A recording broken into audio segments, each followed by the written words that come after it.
Welcome back to New Rockstars. I'm Erik Voss, and this is a breakdown of the new trailer for DC's The Flash, coming this June, an adaptation of the Flashpoint crossover event, bringing back both the Michael Keaton Batman and the Ben Affleck Batman, as well as Michael Shannon Zod from Man of Steel. Who knows who else? I now get why they didn't can this movie despite Ezra Miller's controversies, because everything about this, from the confident tone to the vibrant visuals, from director Andy Muschietti to how good Keaton still looks in that suit. It's all in the lips, baby. All of it has made this my most anticipated superhero film of the summer. It's just what the DCU needs to turn the page, and we gotta break down this trailer frame by frame because despite it seeming to show a lot of the film, it definitely does, I think the biggest conflict in this movie is something that this trailer doesn't really get into. So let's break it down. Also, this Friday, February 17th, will be the launch day of our new channel, The Deep Dive, in which I will be doing more focused investigatory analyses of other movies that you love. You can best support our growing network by checking out our merch store, nerdriot.shop, and you can get stuff like this from our Deep Dive collection. Let's see, we also got mugs that are awesome with our logo. Our Deep Diver Vossmanot is also on a water bottle. Yeah, all kinds of great stuff. So check it out, support us. Thanks. All right, let's get started. Tell me something. You can go anywhere. Another timeline. Another universe. So Barry Allen, tears and eyes, appears in front of his house as we hear the voice of Michael Keaton Batman asking why he's come back to this timeline of all timelines. And the next clip we'll hear Barry say, because this is the one timeline where his mom lives. So this film, based on the 2011 Flashpoint comic event, is altering the storyline rather than translating it A to A. The comic event begins with Barry actually finding himself depowered in a universe without the Justice League, but with his memories still intact. In this universe, Batman is now an uber-violent Thomas Wayne, the Amazonians and Atlanteans are at a war that is causing massive flooding around Europe, so Barry realizes this timeline has been altered at some point, and he believes it is the doing of Reverse Flash, Eobard Thawne. He later realized it was actually Barry's own doing, in his attempt to go back in time to prevent his mother from being killed by Reverse Flash. There's a lot of other really cool things that happen in the comics. I highly recommend you read this event, but this movie seems to be starting with the choice to go back in time to save Nora Allen, building on Barry's discovery of his ability to reverse time in the events of Zack Snyder's Justice League. And in this movie, rather than Speed Forcing into a timeline and assuming his own body at that point in history, Barry's Speed Force enabled time travel has brought him to a side universe where he can encounter his separate self in that timeline where Nora Allen is still alive and that Barry is depowered, because if he didn't lose mom, he doesn't become a superhero. While the Amazonian Atlantean war backdrop doesn't really seem to be part of this, this is a universe without metahuman protectors, and so Zod went unstopped in the Man of Steel events. And rather than this being a universe where Bruce's father, Thomas Wayne, became Batman instead of him, it is one where Bruce is played by Michael Keaton from the Tim Burton era. Now that means we might not get that emotional ending of the Flashpoint comics with Thomas's letter to Bruce, but I do think we'll get another kind of cathartic Batman legacy send-off. There is a quick shot of the Flashpoint Barry atop Wayne Manor. Looks like that's the Gotham skyline in the background. Wait a minute, it's so bright. That can't be right. Gotham's supposed to be gloomy. Gloomy! So yeah, this side universe is just too happy, too bright, and I hate it. Meanwhile, back in main Barry's original universe, there's a quick shot of that universe's Batman riding the motorcycle, blue cape, stubbier ears on the cowl. Yeah, this is Ben Affleck Batman. I expect this story to use Barry Allen as really a facilitator to bridge the gaps among the different eras of DC fans. It's not just a Flash story, it's gonna be a true DC crossover event, and it's gonna be awesome. Next clip. So why do you want to stay and fight to save this one? Because this is the world where my mom lives.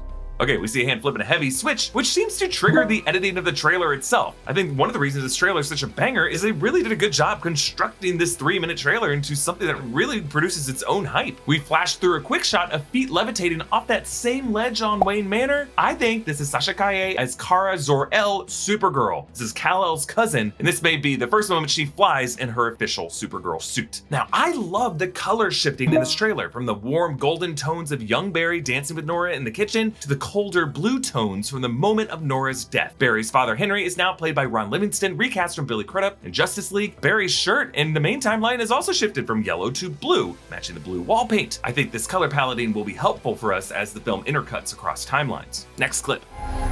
Time has a pattern that it can't help reliving. Different people, different worlds, drawn to each other like magnets. I love the shot of young Barry running out of the house on the morning of Nora's death, and the sky zips from day to night as adult Barry returns to this memory. And then we see an extreme close-up of Bruce's hand with bruises all over the fingers, meaning this guy still cracking some skulls. He touches this old photo showing young Bruce with his parents, Thomas and Martha. In the TV version of this trailer, we can actually see Michael Keaton Bruce. Our man has some shaggy gray hair. He's a true shut-in. He has to stuff it all into that cowl. This bookcase wall is his hidden entrance to the Batcave, meaning our man's got to remember Martha to get in. Moving on.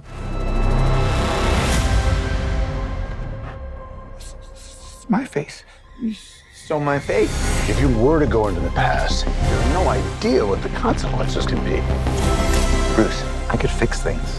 You could also destroy everything. Okay, so here, main Barry runs into alternate timeline Barry. Main Barry wears his flash ring that contains his suit. Alternate Barry doesn't have speed powers. And to him, even the idea of speedsters and metahumans is insane, let alone a multiversal variant of himself. I love, though, how main Barry eyes him apprehensively, as if trying to figure out if this could be an imposter who might have been the true Barry who is behind Nora's death in another timeline, which might be teased by alternate Barry's yellow headphones, yellow clothes, yellow being the color of Reverse Flash. Now, I do not believe Zod is the primary villain of this movie, but I'm also not sure if Reverse Flash is going to be the direction they go. But the trailer later does hint at who the villain might be. We see a slow motion shot showing the Speed Force blasting through main Barry's back and chest and then plunging into alternate Barry's body. I assume this is part of the sequence where they give alternate Barry's Speed Force powers, and in this instance, using main Barry as a conduit. I love this close-up of Barry's ring as it spins, the Bolt logo splitting, and then there's a glimpse of his red bodysuit underneath. Assuming this is how his suit is contained within the ring, I just love the practical smoothness of the parts. It doesn't look like a VFX nanotech spilling over the body, but rather a Rubik's Cube puzzle with interlocking pieces. Ben Affleck Bruce Wayne warns Barry about attempting time travel, and I'm so glad they got Affleck for this, because this all started with Affleck and Ezra Miller's wild moment in 2016's Batman v Superman. So from that moment, Bruce must know that Barry isn't gonna listen to him and is gonna attempt time travel in the future. So structurally for this movie, starting with Affleck will give general viewers a barometer of what era or what universe we start in, so that they'll better understand what universe Barry goes to in the second act with a different Batman, and possibly what resolved universe this movie ends in. Maybe with a third new DCU Batman introduced, or at least hinted at, if they haven't cast him yet. On to the next part. This can't be happening.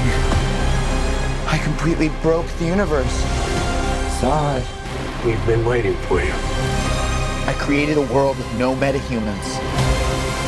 And now there's no one to defend us. So Barry sees on TV screens a similar broadcast to the one Zod made in 2013's Man of Steel to call out the other Kryptonian hiding on Earth, though I don't remember his face being this clear in those. And then we see his world engine pummeling Metropolis as it did in that film. So it seems like Nora's death was around the same time as Zod's attack in Man of Steel, and that battle will be the apocalyptic backdrop of all these events, except now there are no metahumans to stop him, or at least they need a metahuman to step up. And remember, after we revisited the Battle of Metropolis from Bruce's perspective at the opening of Batman v Superman, I love that we revisit it now from the perspective of Barry, or maybe from both Barrys. Before we got that epic crane shot of Bruce stirring up in anger while he hugged that kid, now it's this shot of alternate Barry looking up, but you can see his hand trembling in fear. Barry finds his scraps of this Kryptonian suit with the House of El sigil, but in this universe, probably didn't ever belong to Kal-El, but rather to Kara Zor-El, Kal's cousin. In the comics, it's a skinny, pale version of Kal-El that they find in the government captivity, Clark having been there since a young age with minimal human contact, and now it seems that they have swapped that version of Clark with Supergirl for this movie. And I think it's interesting because back in Zack Snyder's Man of Steel, Zack Snyder intentionally put an extra open Kryptonian cryo chamber on the Kryptonian ship that he heavily implied contained Kara Zor-El. And then we see the exact moment from Man of Steel where Zod's ship first encountered the US military in the desert, and whereas in that film, Kal-El was there to go with them so there wasn't a conflict, at least not initially, now Zod completely torches the soldiers. Then moving on to my favorite moment of this trailer. Want some help?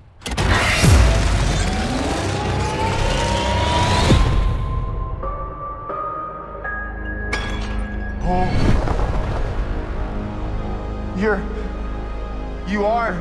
Yeah. I'm Batman. Oh yeah, I like to have energy! What I don't like is feeling like the only way to do that is chugging a giant energy drink. It's a lot easier to just pop a one-shot energy chew. Okay, so just gonna try one of these chews here. Just gonna do one of these because that's all you need. So, one-shot energy chews are a healthy and convenient energy boosting supplement candy for gamers, athletes, YouTube hosts, everybody really. Each energy chew has 75 milligrams of pure caffeine plus 600 milligrams of additional nootropics to give you a serious energy boost that works immediately as you chew. And I'm speaking from experience here. And if what you need isn't energy so much as an added bit of focus, well, One Shot also makes some focus chews. Looks like a familiar kind of chew candy. Pop it in.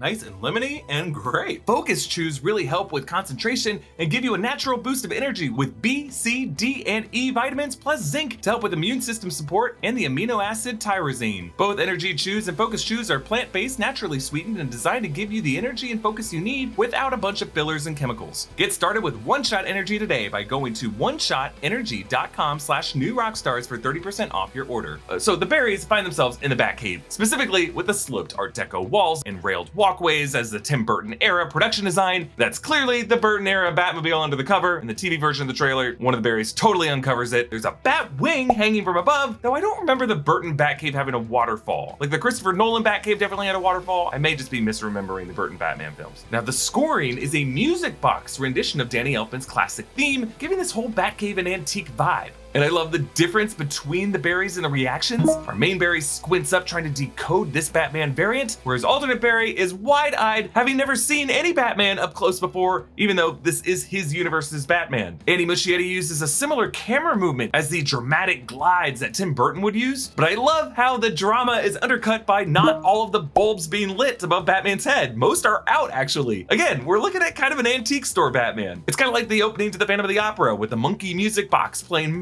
Masquerade, leading to the sweeping 80s gothic score. And you just gotta love the meta callback to the iconic 1989 moment. What are you? I'm Batman. Hey, that crook, by the way, Christopher Fairbank, who played Olaf in Star Wars and/or several other roles over the years. I love to see both this guy and Michael Keaton having huge careers, both of them having shared that moment in 1989. On to the next clip.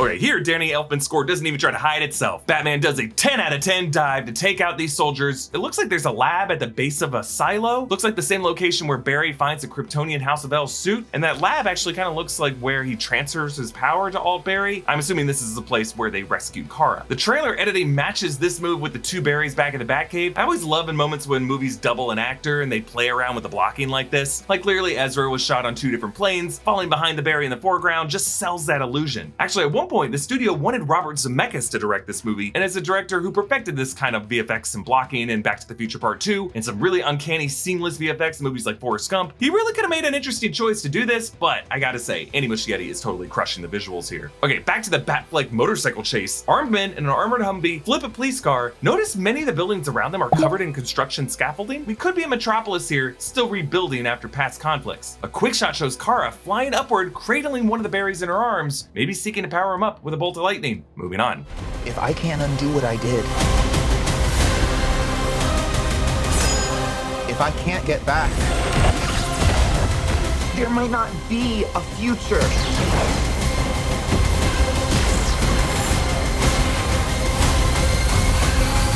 Okay, Barry watches the ground cave in around the Gotham City Hospital. You can see it on the ambulance there. But also there's a sign in the upper left reading Martha Wayne Institute. So probably Bruce, philanthropically founding the wing of the hospital for his mama. So what's causing the ground to crumble here? I'm assuming the world engine completing its terraformation, affecting Gotham all the way across the bay from Metropolis. We see Barry speeding up the side of a crumbling building. Actually, maybe we will see a battle in Metropolis where someone was just focused on evacuating as many civilians as possible. We get a quick moment of Barry with his love, Iris West, but it looks like he is speeding through this and only gets to spend really a millisecond with her. We see the two berries, both suited up, dueling colored speed forces, skidding to a halt just touching boots. Now the berry on the left is Alt Barry, wearing pieces of an old bat suit that they modified. You can actually see the spray painted yellow bolt on the Batman boot and a knee pad, and in the 2021 teaser, he's clearly just wearing a rubber batsuit chest piece that they spray painted over. So confirmed, Alt Barry will get powers too. So it looks like here they're sweeping in to stop Zod's forces from torching any more of the military in the desert. There's a quick shot in the bedroom, a few other Warner Brothers Easter eggs in the posters, Pacific Rim, and I Am Legend. Now, the 2007 movie I Am Legend actually had an Easter egg of a Times Square billboard for a Batman v Superman movie years before that movie was announced by Warner Brothers. We get this quick shot of a batarang attached to a cable attracting a lightning bolt like Ben Franklin's kite with a key. It looks like this is what's going to initially charge the bolt that goes from one Barry to the other. Again, Robert Zemeckis, Back to the Future, it's all over the place here. And we get this gnarly close-up of these bolts zapping through Barry's cheeks and his face, one popping off its tooth. Yikes. From behind, we see Kara punching Zod in the face, his face shield folding and collapsing from the impact. In the desert battle, main Barry spins and creates a cyclone. Look out, Pocket! Tornadoes hate that guy.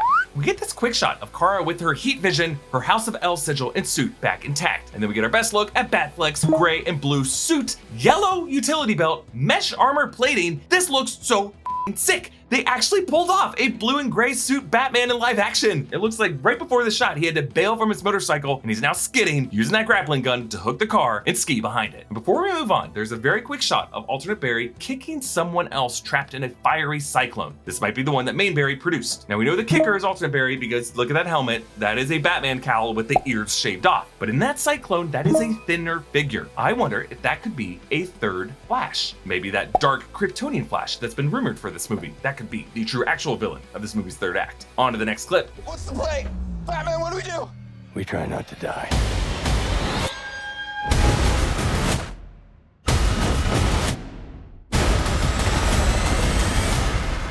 Okay, Batman and Barry are breaking Kara out of her facility, like the moment in the Flashpoint comics when Barry and Thomas freed Clark from his containment. Based on Kara's potato sack clothes, it looks like a facility in Russia. I love the framing of all this. It looks like it was all in one shot that they broke up a bit for the trailer pacing, but you have to imagine Kara was actually framed perfectly behind Batman's raised hand for this entire shot, and it's only revealed when he closes his fist. Now the trailer unfortunately cuts through all of it. I get it for the pacing, but I just would have loved to have seen this shot unbroken in the trailer. We'll have to wait for the movie, I guess. But Kara moves with the speed and the momentum that we are used to seeing Kryptonians move with in the Snyder era of these films. I love how they match all that blocking. And they take her back to Wayne Manor, where behind her on the table, you can see the red and blue of her Kryptonian suit waiting to be tailored into her new suit, which we see her flying in the final shot of the trailer. Now I want to end this breakdown with a few extra shots that were only seen in the TV version of this trailer. So in this shot, Barry prepares to speed off. His eye coverings extend down over his eyes, and if you look closely, you can see a digital interface in those eyepieces. A shot of Kara floating in front of Zod in the desert battle, just gorgeous shot composition with the dark plumes of smoke behind her. There's a quick shot of Affleck Batman firing up his motorcycle, and we can see he is in the back of his airship, meaning that he drops down into the chase from the air. You can actually see him landing on the street a few seconds later in this. And then the Keaton Batcave has at least 7 different bat suits. Some of the chest logos have been damaged. One of the cowls has goggles on it. This is likely the suits that they used to get the parts to make alternate Barry's new suit. Now, if you brighten this image, you can really see the differences between the suits. On the left, that suit has gun holsters, maybe a year 1 Batman when he was still using firearms. Then to the right of that, a blue cowl. And I just love how Keaton Batman and Batfleck think alike at different points of their lives. And then to the right of that, the 1989 bat suit. That's one with the emblem that's damaged.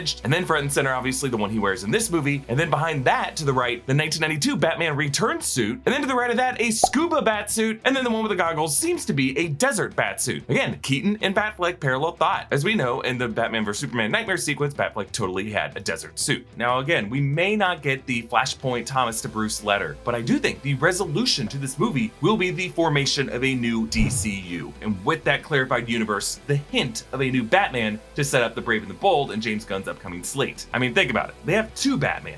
Wouldn't it make more sense to have at least the promise of a third? Again, subscribe to our new channel, The Deep Dive, launching this Friday with 5 premium videos that you are gonna love. Follow me on Instagram and Twitter at EA Voss. Follow New Rockstars, subscribe to New Rockstars for more analysis of everything you love. Thanks for watching, bye.